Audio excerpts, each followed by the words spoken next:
Saunasi, Aumutaku Epi, Iuha Bila Chante Washte na Fechiuzapi, Elliot Bannister Emachiapi, Na Huakata El Wati Hemataha Ash, Standing Rock Ikta Watina Hechia Wash Hechami. So, hello friends and relatives. Thank you for choosing this talk out of the many good ones going on. I'm presenting today on Wo'oyaki, which is a Dakota Lakota story bank, and it's a project of the Standing Rock Sioux Tribe where I have worked for the past 5 years or so and been involved in various projects for maybe 7 or 8 years. I want to start out today by just acknowledging one of the colleagues on this project, and that's my Lekshi Kevin Locke Tokea Inaji is his Lakota name, who left us for the other side just early this month. And he's a huge loss, but I just wanted to share a few of his words before we get into mine.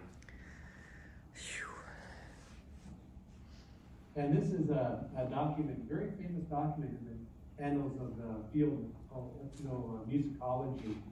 This lady, Frances Densmore, came out to Standing Rock, where I live, in 1911, and she wanted to do research on the musical heritage of the people. Teton, it says Teton, so we say Tetuan Lakota, Toloa, the music of the Tetuan people. Of course, there at Standing Rock, mostly Ukpapa, but nobody would really agree to give her information because they needed to observe the protocol, which is to have consensus over what should be presented, officially presented. So so in other words, the elders there at Standing Rock, well, I live there, but I'm just not there at the moment. But they pretty much commandeered her research project, and so they took over her whole research project and dictated how it should be done. And they directed that the only way they could start is at the very top priority, that is to give the narrative of this divine being, the holy woman who appeared as an emissary of Tunkashila, grandfather, Tehitula Skawi. And so that's what the book starts out with, the narrative. Okay, next. So I wanted to share that clip because Lekshi was a really important part of this project, and because there were a few things in particular about that collection, the Frances Densmore collection, that I really liked. And one of those was this, he mentioned the name Teton. So, that collection is known as Teton music, but of course, Tetuan is the word that he uses. Also, this talk of protocols and commandeering the research I thought was really interesting. I want to show you here what the Frances Densmore collection of Teton music looks like on the Library of Congress website. And as you can see, it uses the name Teton. There's no real mention of the word Lakota or Dakota. We got to contact them to hear any of the recordings. We got to pay the $10 to get the waveforms transferred to us. No information on the voices featured in those recordings. So it's kind of like hitting a brick wall in terms of finding recordings. And by the way, this is a good example of some of the institutions' websites when it comes to Dakota Lakota language recordings. So there are, as I say, a few words that stood out to me of Kevin's, and those were protocol and commandeering, and reaffirming these recordings within the narrative of Lakota Dakota spiritual ways. We became aware of other recordings and primary sources in institutions across the continent. Those were at Library of Congress in Washington, D.C., but there are others in Philadelphia, Boulder, Bloomington, Indiana, Minneapolis, Washington, Fort Yates, North Dakota, well that's home, but Washington and Grand Forks, North Dakota, so all over the place. And Some institutions have been very helpful when asked. Some have been digitizing these recordings of their own volition and sharing them with us, and some have not been forthcoming at all. So, we're aware that certain collections exist, but we've never had the opportunity to hear them. So this, we set out on a project to commandeer those archives and start to restore those protocols that Kevin mentioned and reaffirming them within a Lakota Dakota narrative. All of those recordings that have been made throughout history for the past 150 years, I consider them to be gifts. The people recording them didn't intend for them to end up in archives, libraries, universities, but they made them for the future generations. They were a gift to them. And we've been thinking about proper ways of showing proper gratitude for gifts. And this is a little bit cheesy, but bear with me. So gratitude in Lakota is wopila, in Dakota it's wopida. So you can see the D and the L just get swapped out. But this is a good overview of some of the goals that we have. So W stands for who. This is a Lakota song, not a Teton song. It was recorded by Greyhawk, not by Frances Densmore. She was just there to help. O stands for original. So fluent speakers are the source of the language. And when I talk about recordings, I mean examples of language as it's used by and for fluent speakers. Of less interest to us are the translations that were done by white missionaries or simplifications done by linguists. These have their place as well, but what we're talking about is authentic language. P is protected. Protected from exploitation. Some things are prone to exploitation if we just put them publicly out there on YouTube. H is for helpful. The young generation can learn a lot in terms of language from these recordings, and fluent speakers can enjoy them as well, just for their content. I is for interesting, so relating these recordings back to the people and the places in our real lives. D or L stands for Dakota or Lakota immersion.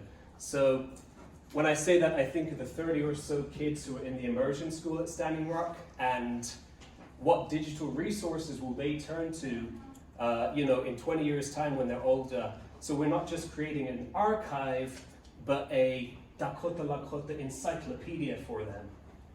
We're creating a zero English story bank. We're creating that direct line back to their ancestors' voices.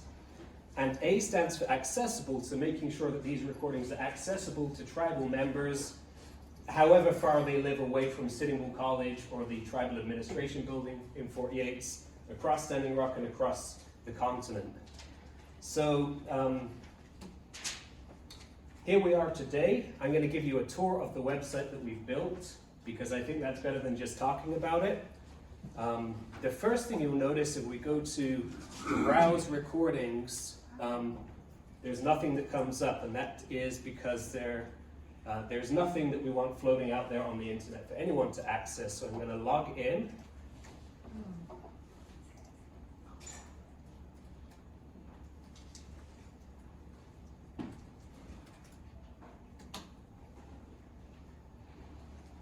Okay, try that again.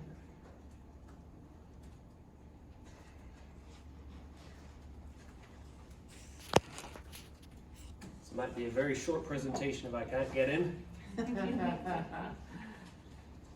Oh, we're good. Okay. And just for those who have just come in, I was mentioning earlier that there's a lot of detail I'm going to be showing on these screens. So if you need to turn to face the wall or the screen at the back, feel free to do so. I won't be offended. Okay. So now when we go to Collections Browse, we see all of these different collections from those institutions that I mentioned. There's Colorado, there's Ella Deloria's work from the American Philosophical Society.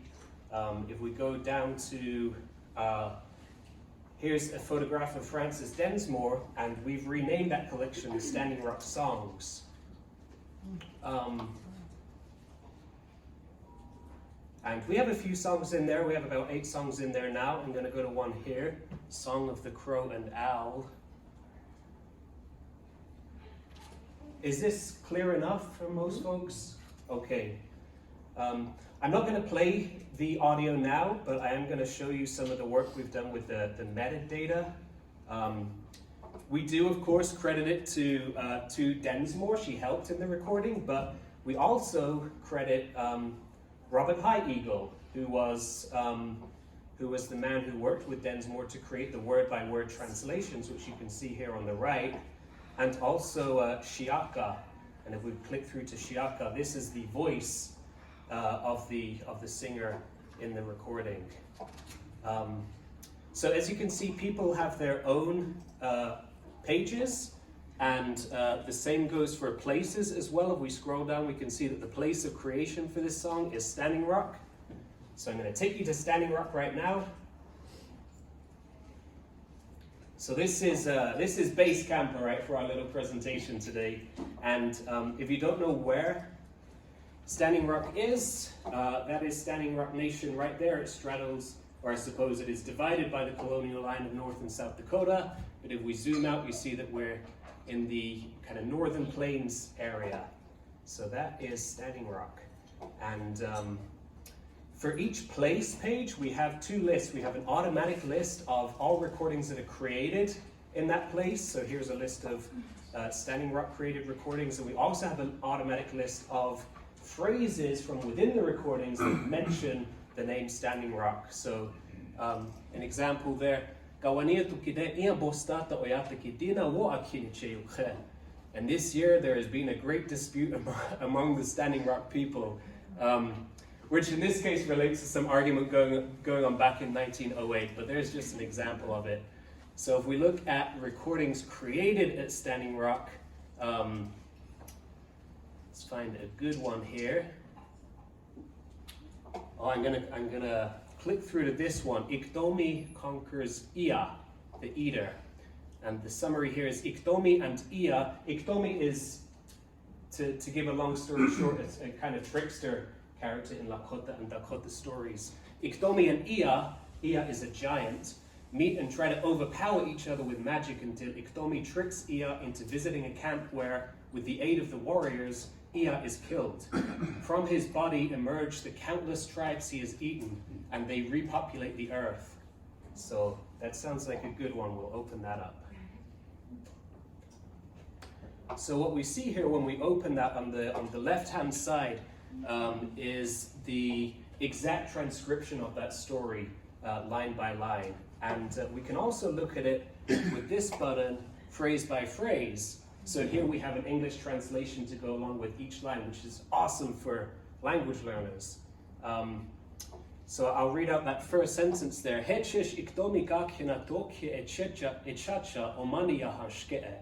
Iktomi was wandering off in a certain direction, walking along at random. So that's how that story opens. Now this is the original orthography or spelling system that Ella Deloria, who recorded this story, recorded that in. There's a lot of learners nowadays who rely on a phonetic spelling system, so each story can be switched between, I'll zoom in a little bit here so you can see better. We can switch between the original orthography, or in blue the phonetic orthography. So the next line,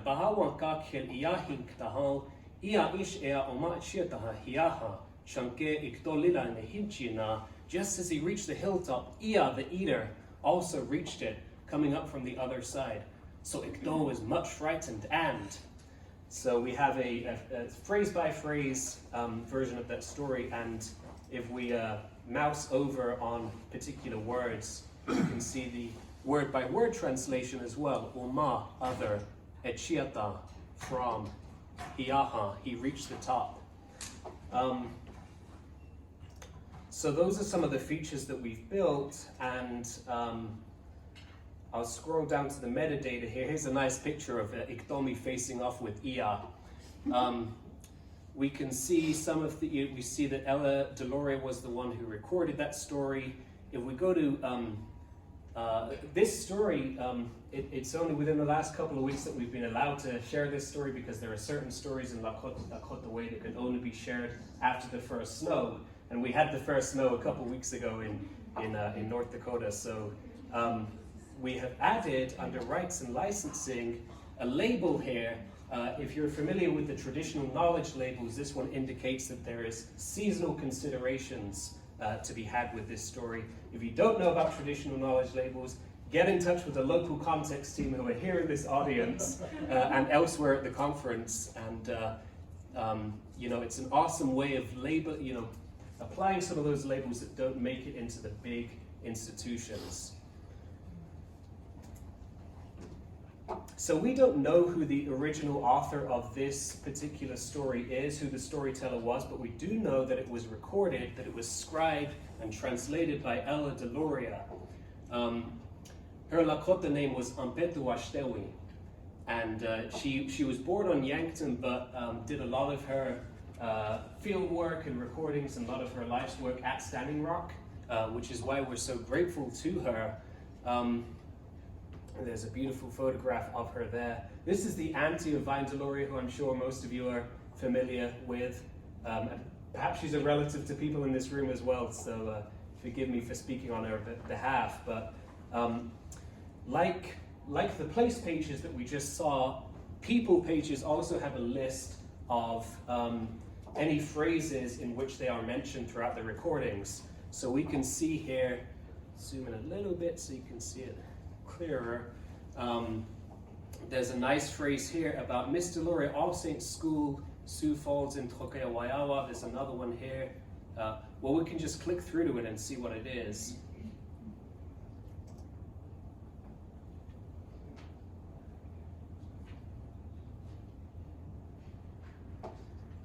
So that phrase that we just clicked on, we can see it highlighted there in the full text.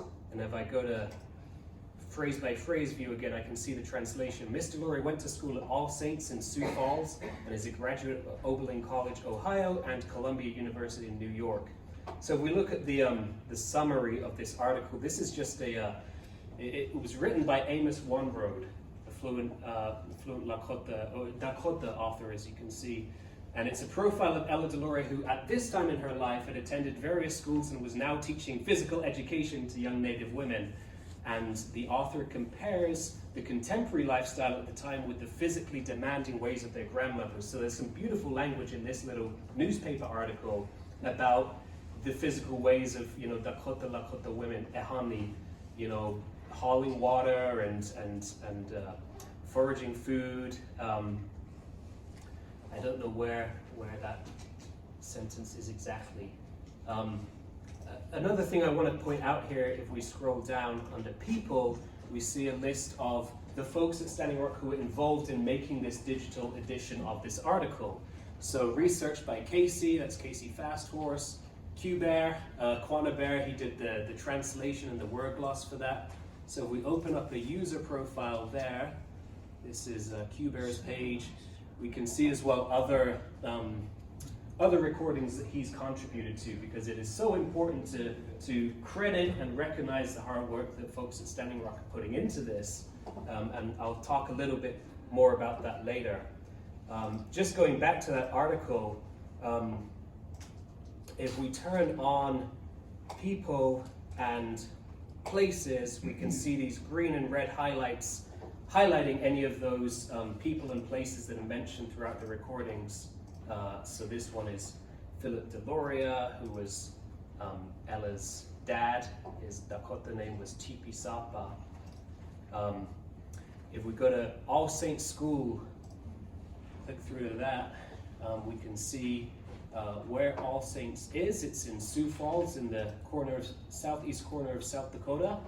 And again, we can see a list of any places that All Saints is mentioned throughout these recordings. So two of those relate back to that newspaper article we just came from, but let's look at this one. It says, Bishop Kihiu na All Saints Skulek tawablawak take na ata 600 a year keash michichayeju.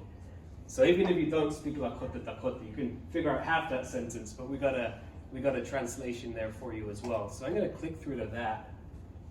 And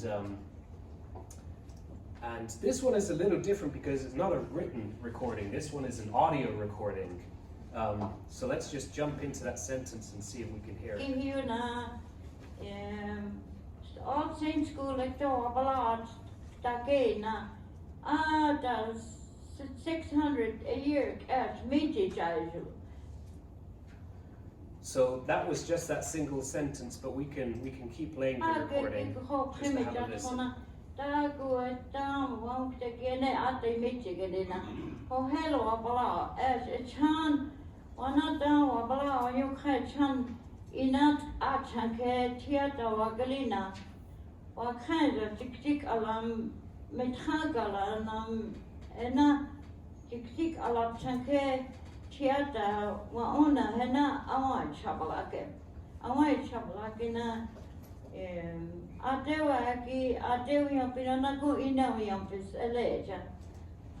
hate to pause a fluent speaker like that, but I just wanted to give an example of what we've done with audio visual recordings, an automatic transcript that scrolls along with the recording, and some of those same features that we had with the written recordings. If you mouse over, we get a word-by-word translation. We can also turn off the English if we don't want to see, if we're language learners and we want to challenge ourselves, or vice versa, if we are just reading them as subtitles, we could just have it with English. But we should get rid of that feature because we want people to be engaging with the Lakota and Dakota. So this is a recording. This was made in 1973 at McLaughlin, which is right in the center of Standing Rock. And another way we've connected it with other recordings as well is keywords. So she starts off this recording talking about star quotes and how to make one in Lakota.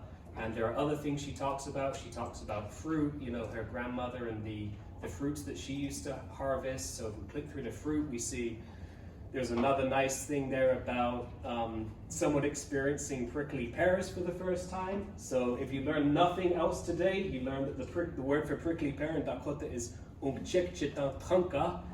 And if we click through she talks about raising horses on the land as well. If we click through the horses, we see another recording here. This one is from a manuscript done by Joseph Whitebull back in the 1930s. It's at the University of North Dakota, and he annotated and drew these pictures depicting various things, including his experience at the Battle of Little Bighorn. If we turn the translations on, we can kind of see what this is about. And another nice feature we built in here for manuscripts, because some people really like this, is if you find a word that you really want to know about, you can kind of, we call it the magic pointer. We can mouse over on a word here. So I found this word, which highlights, it's actually Sitting Bull. It's a mention of Chief Sitting Bull in that recording. And it's just kind of nice because it's another way of reading and feeling, engaging with the handwriting and I suppose the touch of the ancestors who made these recordings. So anyway, that's kind of a whirlwind tour. You've seen a lot of detail here. I just wanted to show you. This is the culmination of a 3-year project funded by the National Archives and Records Administration to Standing Rock Sioux Tribe. At the start of that project, we can look at Francis Densmore here. That blue line represents the single record that existed for the Francis Densmore collection, which we saw at the beginning of the presentation of the Library of Congress website. The yellow represents the number of records that we've created at Standing Rock out of those collections. Iapioaia, for example, which is a newspaper, there are about 68 records that existed on the Minnesota Digital Library's website, which is awesome. It's a great starting place for us. We've got to about 400 now. And so this is really about just unpacking and discovering, those the detail and I suppose as we said at the start, commandeering the research that is represented in these catalog records and making sure that the people are credited, that the protocols are respected, and fitting it back into a Dakota Lakota narrative. So that's where we are. We're at the end of the 3-year NARA grant, and the chair of the National Endowment of the Humanities spoke to us at breakfast this morning. She mentioned the Digital Language Infrastructure Grant, and very delighted to say that Standing Rock has just been awarded one of those grants, which will start in April. But I just wanted to mention some of the names here, the community effort. I work within the Tribal Education Department at Standing Rock, but there are others there too, Sunshine Carlo, Nicole Walker, Emma Jean Blue Earth, and Starla Spotted Eagle. There are also tribal council members who have been very supportive and who we really, the decisions we have to rely on in order to make these projects happen. And then the team members who have been involved in some of that heavy lifting, transcription, translation work. And we're always looking for more people to get involved too. So if you speak Lakota, if you speak Dakota, or if you're just learning, we'd be happy to pay you to do some of that work as well. So I just wanted to end by acknowledging them, and I think we have maybe 5 minutes if we want to open it up for questions, and I'm happy to stay behind as well. But thank you.